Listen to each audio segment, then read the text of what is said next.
ये मेरा सैमसंग का माइक्रोवेव है। इसमें क्या था कि मतलब साउंड आया था काफ़ी, मतलब ऐसा लग रहा था कि गरारी वाली डीली है। तो जब मैंने इसे खोल के देखा तो अब इस फैन को देख रहे हो, एक कोयल के थ्रू चलता है ये।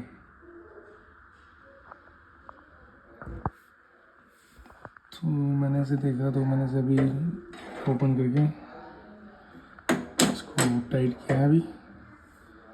अब इसका साउंड अच्छे से ठीक आ रहा है, मतलब वैसा नहीं आ रहा जैसे आ रहा था पहले। मैं आपको चालू करके दिखाता हूँ।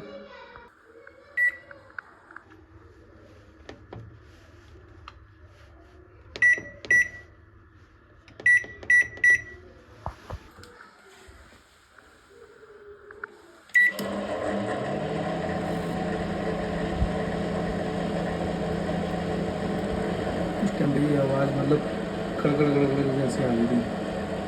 तो मैंने इसको टाइट किया, मतलब सही ढंग से आवाज़ दे रही है, स्मूथ है। मतलब अब पहले अजीब सी आवाज़ थी, ऐसा लगा कुछ जाम हो रही है मोटर। ठीक है दोस्तों, कभी ऐसी प्रॉब्लम आए तो आप एक बार अपने घर पर आके चेक कर सकते हो खुद ही। मैं बंद कर देता हूँ इसको।